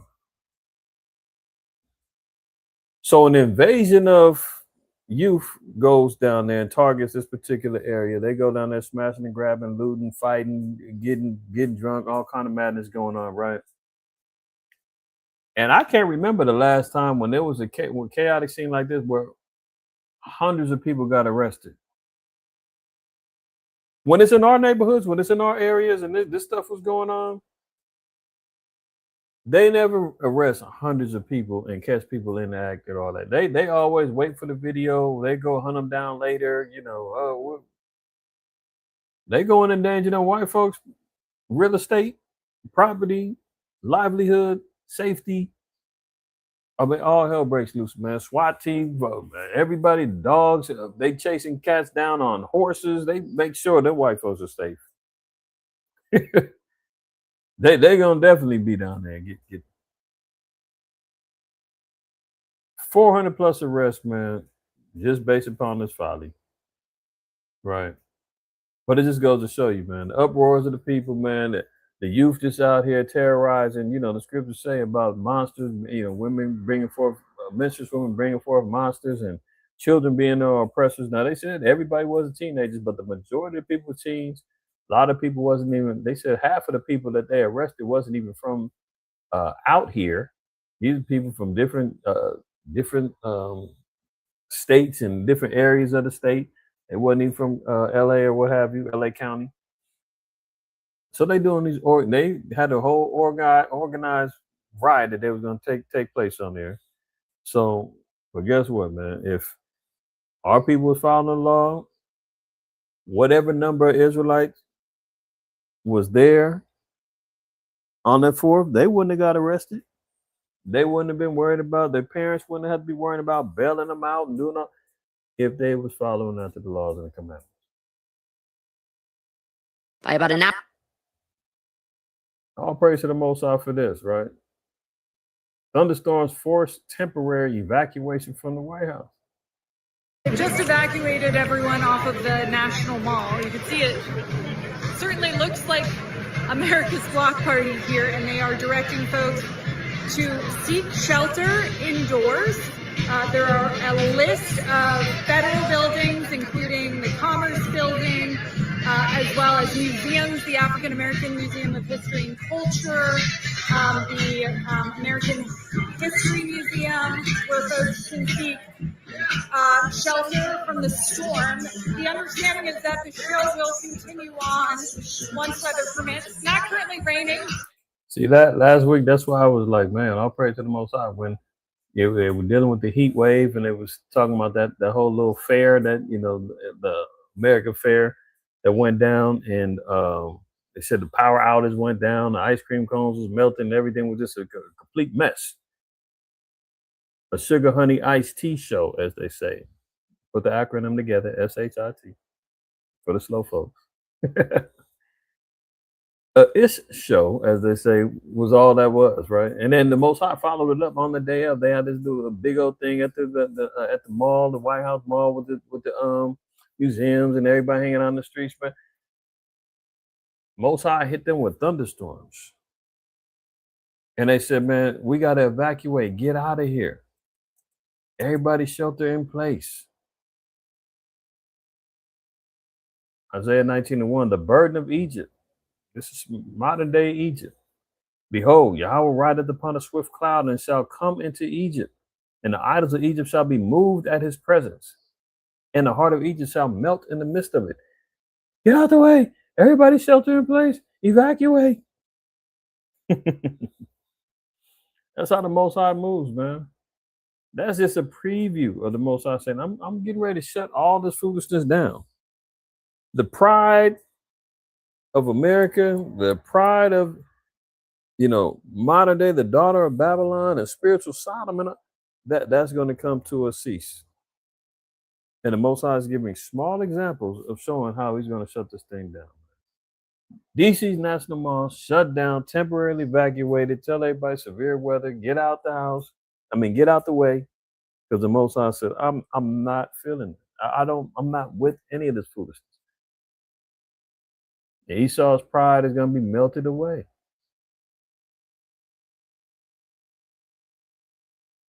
Measles outbreak confirmed at Arizona immigration detention centers. So they got the measles outbreak. You got Ebola jumping off. You got, what else did they have of recent?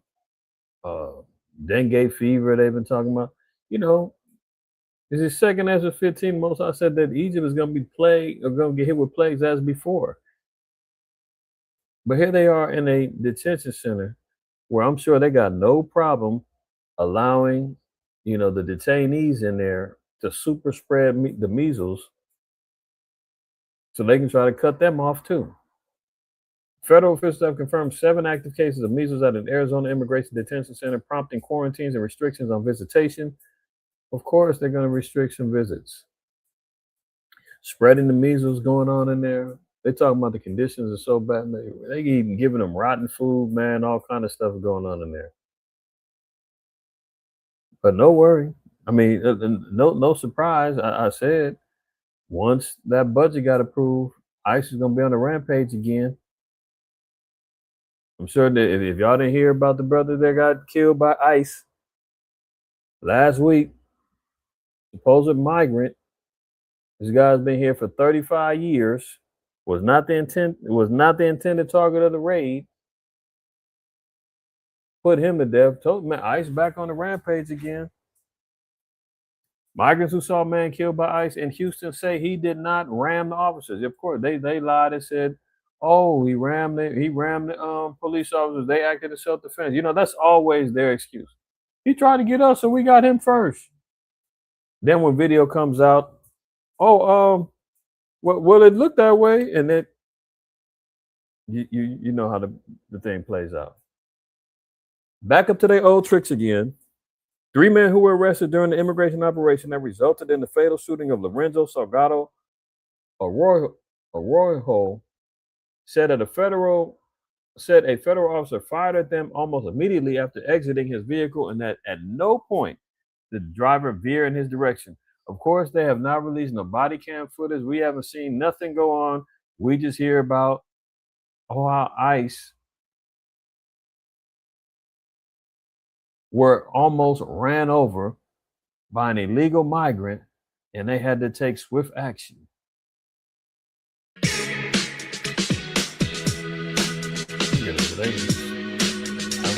Melissa Vega at the Live Desk. Well, happening right now, we are following some breaking news for you out of Houston. A man is dead after an ICE agent opened fire during a targeted immigration enforcement operation. So here's what we know so far. Federal officials identifying the man as Lorenzo Salgado Araujo, an undocumented immigrant from Mexico. According to federal officials, agents were attempting to arrest him when he instead tried to get away. He's accused of ramming an ICE vehicle and attempting to run over an agent. That's when officials say the ICE agent opened fire in self-defense. The shooting happened just before 7 this morning in Houston's Magnolia Park neighborhood. 3 other people were detained, and the FBI now leading that investigation. Well, tonight, LULAC is asking for a full investigation, including calling on Harris County officials to do their own investigation into the deadly shooting.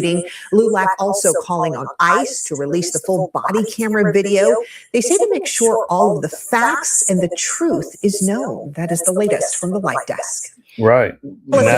After the fact, they've been talking about how the guy wasn't the target of the raid. He's been a citizen for well, I don't know if he was a citizen or not, but I know they said he's been living in the U.S. for 35 years. We just seen witnesses say that he didn't try to ram the truck. ICE has yet to release body cam footage of the video. I mean, how fast were the cameras out when ICE unalived the little sodomite woman up there in Minnesota, or the man that was trying to protect the woman? Those videos was out fast. I mean, nobody had the cameras out. We don't have no video yet.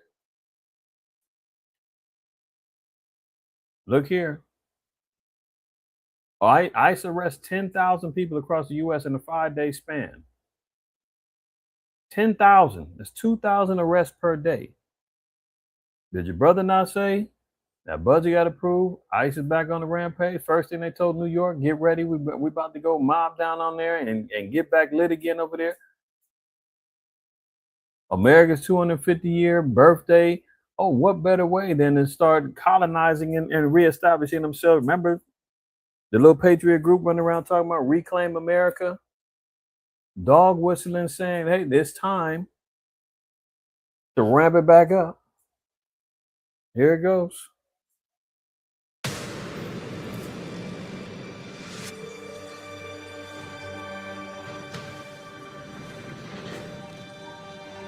And ABC News reports the Trump administration is once again ramping up immigration detentions, but doing so quietly. The report cites sources who say 10,000 people had been taken into custody over a recent 5-day span. That meets a new goal the department has. How different do those guys look than the Patriot group that was marching on Washington? Said of So you see the people masks? had been taken into custody over a recent 5-day span. That meets a new goal the department has said of at least 2,000 arrests per day. The agency is also trying to make these arrests with as little publicity as possible. During his confirmation hearing, Homeland Security Secretary Markwayne Mullin pledged to keep DHS out of the headlines. Little as publicity as possible. They don't want this blown up in their face, but how can you not avoid publicity when you're doing 2,000 arrests per day? He done ramped up the damn quota. And ABC. Let's continue on. Here's another video about the man in Houston.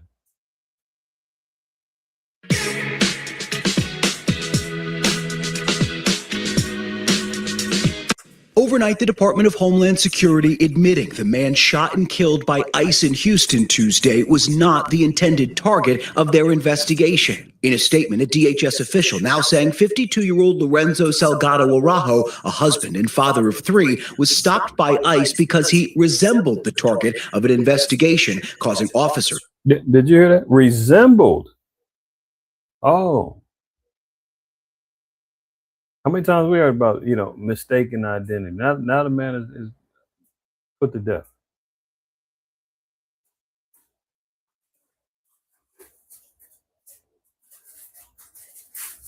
To stop his van. Salgado Araujo was then shot in the abdomen by an ICE officer, the agency claiming the officer acted in self-defense, alleging Salgado Araujo wasn't following commands and tried to use his vehicle as a weapon, although no images or video of the shooting have emerged.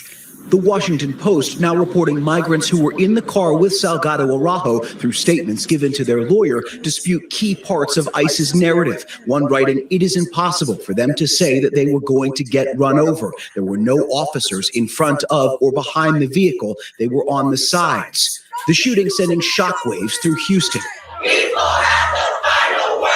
Salgado Araujo, an undocumented immigrant living in the U.S. for 35 years, was close to obtaining legal immigration status, his son said. Undocumented migrants are humans. They're demanding an independent investigation. I just want all Americans to know that my dad was a hardworking man, a family man, who wanted nothing more than to put food on the table and to watch his sons achieve the American dream. Now, the ICE agents involved in this shooting also were not wearing body cameras. A DHS spokesperson blaming government shutdowns, the most recent one ending in April for the. How convenient. How convenient. No body cams, and then saying because of the government shutdown, they didn't have the budget. That money's been released for months now. How do you not have the equipment now? Why are they being motivated and dispersed out on the streets, and they're not fully equipped with all their equipment? Give me a goddamn break, man. The delays in issuing those cameras to officers. We're now also learning the county medical examiner's office in Houston has listed Salgado Araujo's death as a homicide, saying the cause of death was a gunshot wound to the torso. Michael. Yeah, there's a lot to break down there. Thank you so much for that. Overnight, So as we continue on, so we see, the terrorizing of the streets is going to continue. Our Northern Kingdom brothers and Southern Kingdom brothers, man, is going to go through it even worse, man. Agent Orange and gave them the green light.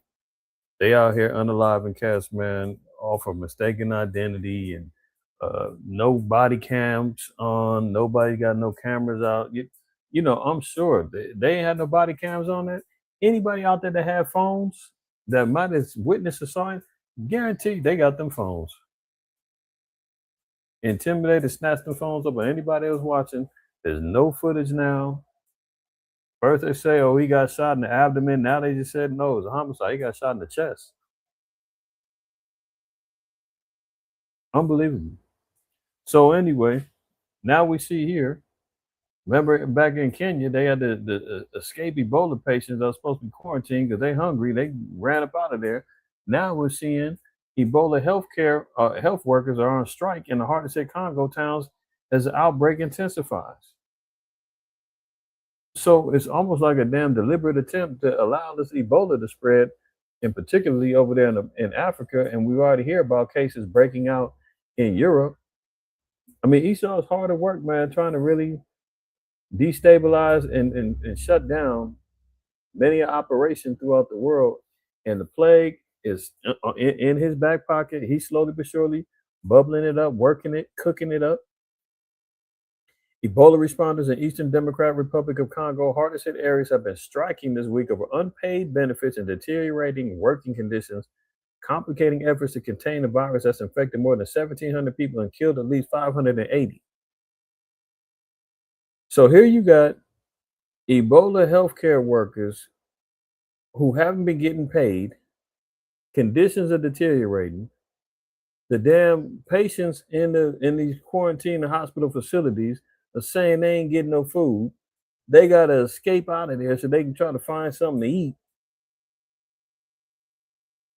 And Agent Orange is running around here talking about Iran is violent and I mean, come on, man. I mean, if we can't see this is a deliberate attempt to destabilize the Congo, Kenya, and any other countries in Africa that could be exposed to this. We see that this spread over there in Europe. You know, Esau's allowing this to go down, man. Because if they got the resources, they can go send over there. The UN can go send over there some healthcare workers. They can get it. They can get together if they really want to. Oh, but now some little stinking dirty Africans, man. The Hamites over there. Oh, we can't mess with them. Can't let them fade away. Okay. Y'all see the update on that. Big Tech is now targeting Native American land for massive data centers. Hold on, let me fix this. Y'all know the precept. The second,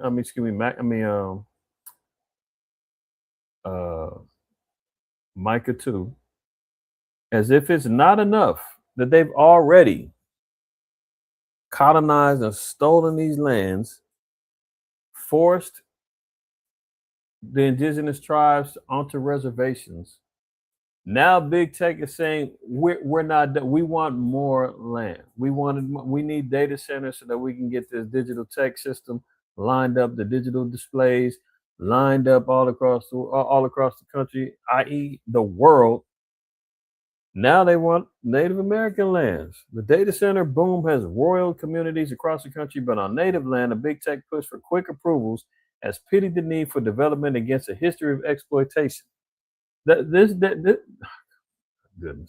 This damn demon man cannot have enough, man. You've already damn near obliterated whole populations, genocided people, stole the land, broken over 370 peace treaties, man, got them living impoverished, compromised the tribes with $5 Indian, integrations. I mean, good Lord. And now they sit back and say, we still want more. Give us more of your land so that we can get our data centers built.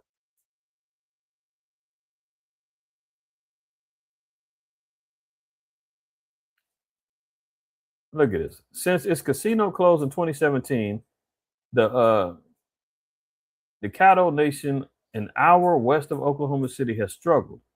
So some Caddo leaders see only hope in the data center boom. We're not poor, Bobby Gonzalez, the Caddo chairman, said. We're broke. So now you've got chiefs, or so-called chiefs, and who knows what this guy is. The compromising of the tribes and intermarrying up everything else, man. I don't know what this guy looks like, but he's willing to take a paycheck and sacrifice the lands because they've already been impoverished and broke down by Esau. Esau comes in, man, put you in conditions to where your complete existence depends on him. He stole all your resources. Remember that movie Over the Flower Moon or Over the Flower Moon, I believe it was,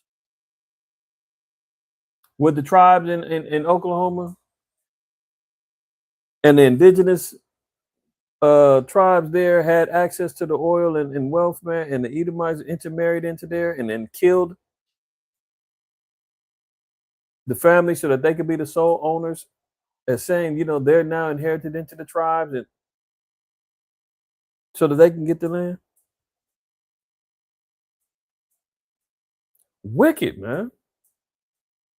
And now you got these tribes over there that I believe if it's pronounced Cato, forgive me. They're saying that they're not poor, they're broke. Who put you in that position? How did you get to that position? How are you broke now and impoverished? All roads lead to your damn oppressor. And then he slides in and says, hey, I can help you out. Give me your land and I'll give you some money. You done already stole it. Their main portions of land, then you put them on a reservation. They say, I want that too. Because you can't survive on the damn reservation. Broke down the damn casino in 2017, unsuccessful. They ain't got no money coming from the damn casinos no more.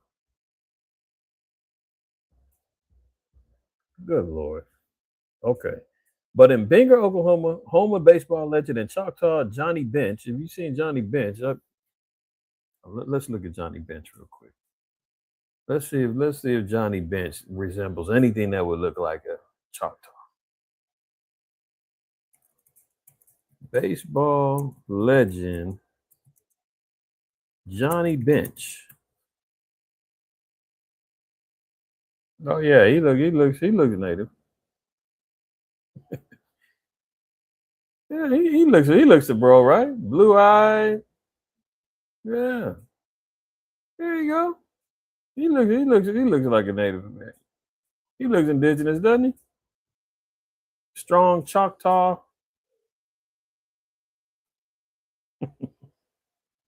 And look at him amongst other melanated. Does he look like?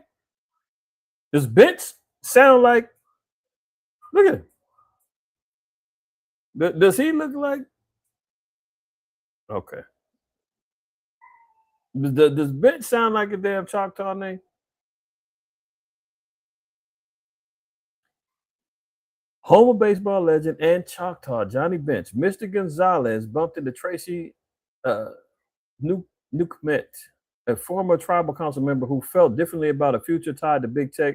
She could live without a cell phone, she said, as she prepared for the Cato's traditional turkey dance, but not without water, maybe the biggest concern for data center development in Indian country. They already have a drought going on. And the big tech comes in and says, well, we're going to build a data center, give you some money, and we're going to take all the water.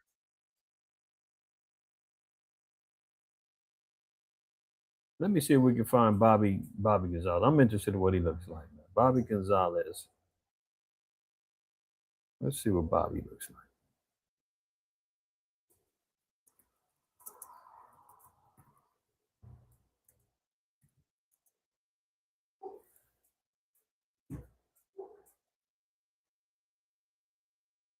Look at good old Bobby. Yeah, Bobby fits the role. Yeah, there you go.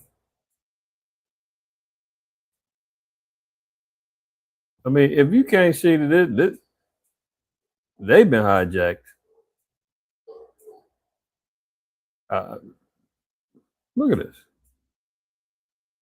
Well, he got a little bit of a, little indigenous look on him, but I wouldn't be surprised if Bobby been compromised, man. Look who he hanging with. Look at his buddies. Look at he deemed this man amongst them. Look at this guy. Shirt white, skin completely pink, red. Disgusting. Bobby's finna sell out. Bobby's about to sell out, man. To big tech.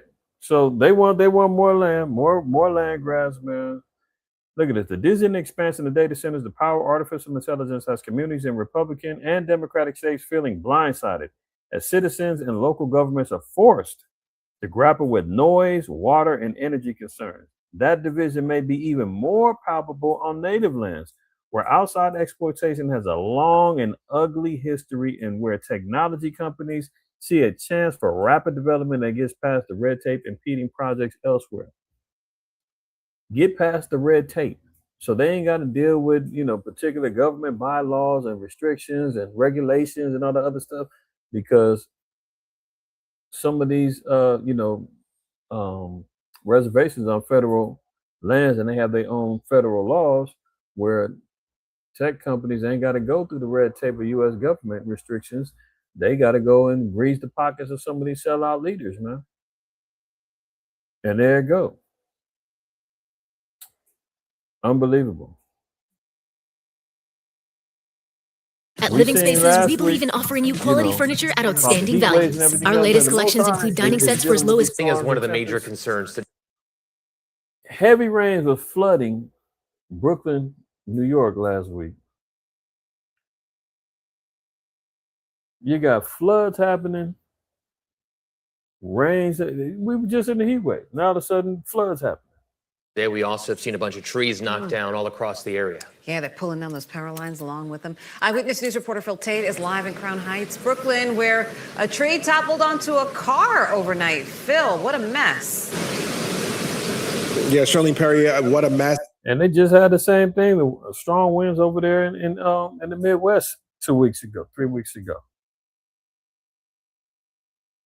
And we still don't know what's to come, and that's as we expect more weather to move in. Mayor Mamdani is urging New Yorkers to be very vigilant even during this morning commute. But let's talk about what we're seeing here on Rochester and Dean. This tree has toppled down onto some cars, caught in some power lines, and not allowing traffic. So we see how the Most High is touching this place, man. Thunderstorms, strong winds, knocking down the poles, shutting down their little goofy celebrations.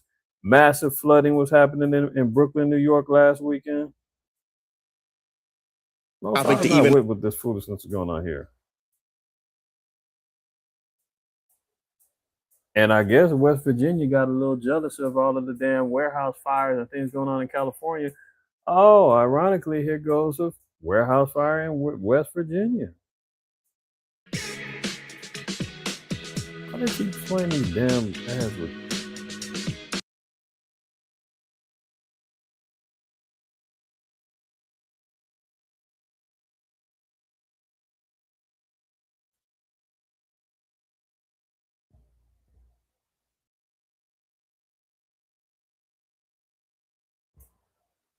And there's no sound on this one, but you could just see the destruction. I didn't get a chance to catch what type of warehouse this was, what was in this particular warehouse, but it wouldn't surprise me if, you know what, let's see real quick before we close out.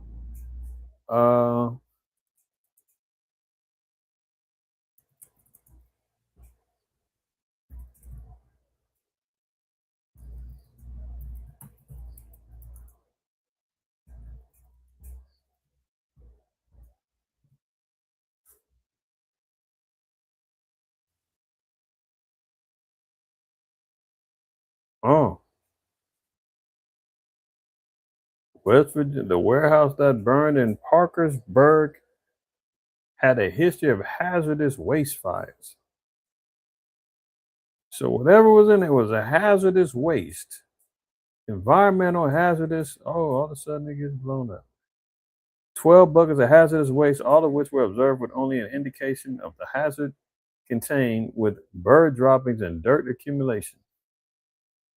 Okay, point proven. There we go. Another warehouse with environmental damage going on. Hazardous waste getting burnt up. Plumes of smoke. West Virginia's got a strong population of, Edomites over there, man. Inbred stuff going on over there. But they getting hit too. Warehouse fire with hazardous waste. Wow. So, another one in the books, man. All praise, honor, and glory to the Most High, White House side, man. You can see for yourself, man. Everything is still bubbling at a high rate. Agent Orange says he got 1,000 missiles armed and ready to go if Iran even dares try to fulfill any threats against him. So we'll see if any of these things come to pass. I'll be staying tuned. If anything breaks that's worthwhile, I'll break the 7-day cycle with DSTM and pop in. But until then, until the next time, want to give all praise, honor, and glory to the Most High, White House side. Always remember, fear the Most High, keep the commandments, don't shoot the messenger. And tune back in later on this afternoon, man. We're going to have a closing Shabbat class in a few hours to close out the Shabbat with brothers and sisters, man. So appreciate everybody's support and love. And till the next time, man. Shalom.